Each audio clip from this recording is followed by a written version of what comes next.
We're talking about your approach to acting, and I'm wondering what general advice do you give to people about the craft of acting? You know, sometimes I think I don't know anything. I also know that after a number of years, you know things instinctively. You learn them, but then they become what appears to be instinct. You don't have to break things down in the same way as you do when you're beginning. The only advice, and I don't have much because I think I would be a teacher if I did, would be to be truthful and to listen, to learn to listen really deeply, fully. As part of a technique? Yes, listen, yeah. I had an advantage because I didn't like to talk. And so listening became one of my prime activities in life. And I used it in acting as well. Was there a piece of advice someone gave you back when about acting, or the best piece of advice you can remember getting? No, but I was always told, even in acting class, that I was a good listener. I felt much more secure, grounded, when I could listen to something and really take it in.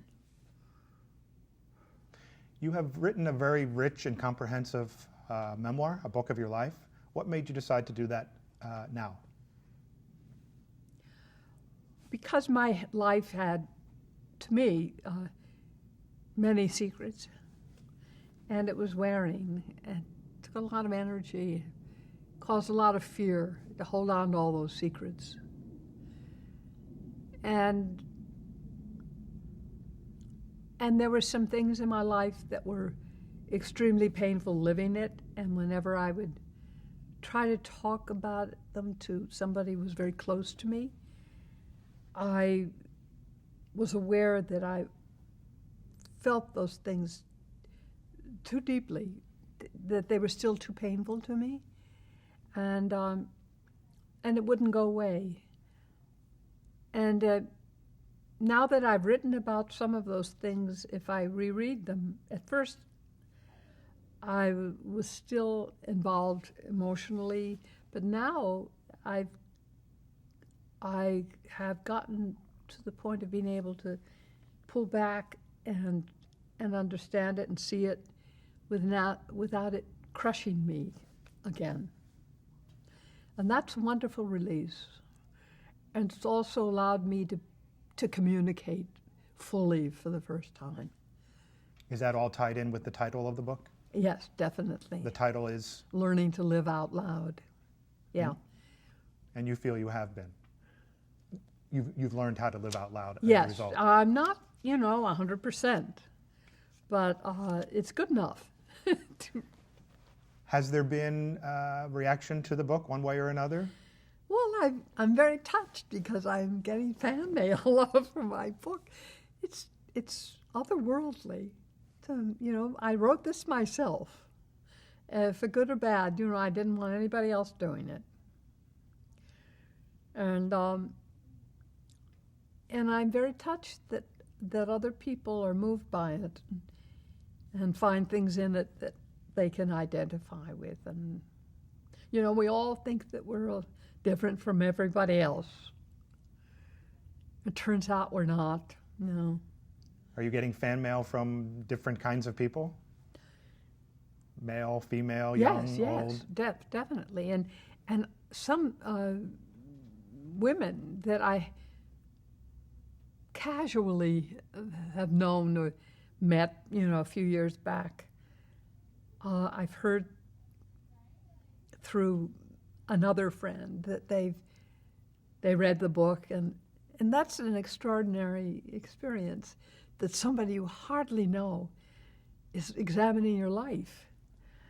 And they suddenly become very close to you. They feel very close to you. It's very nice. Well, you have met a remarkable number of people, a lot of whom show up in the book. Have any been unhappy with being included?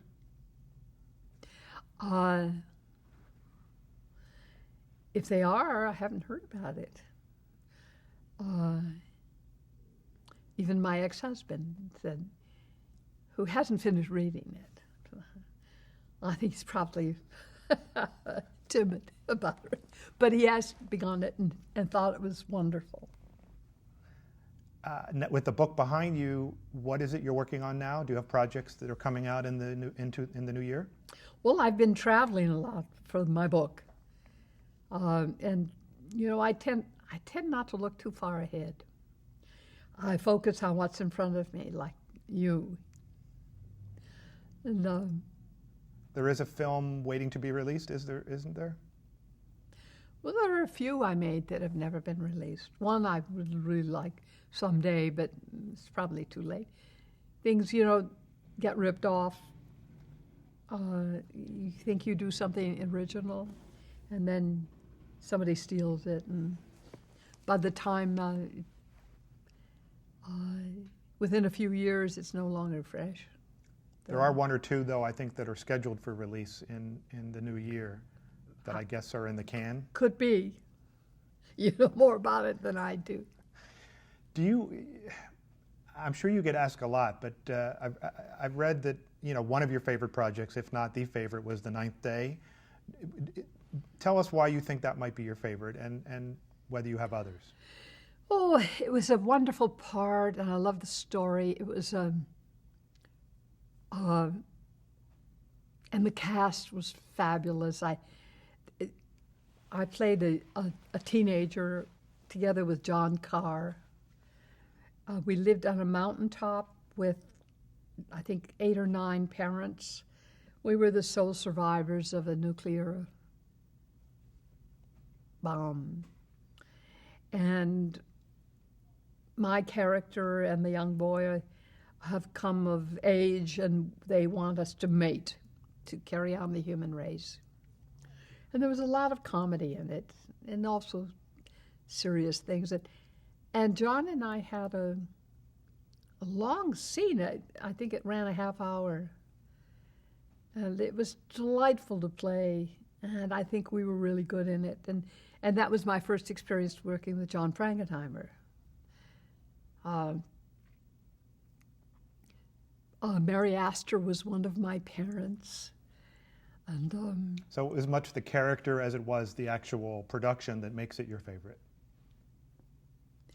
Say that again. It was the character and the production itself that makes it your favorite of all, yes. Of all the things that you've done. Yes, yes, yes. I'm sorry, go ahead.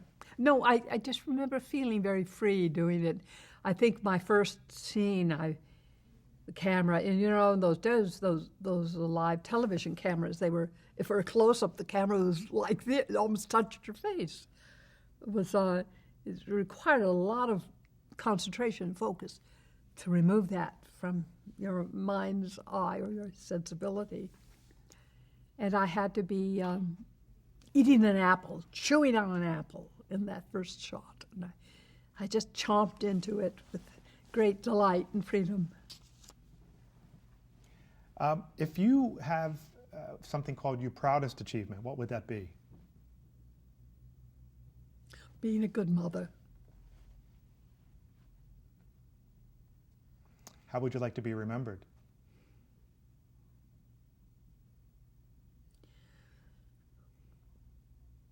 For having contributed something to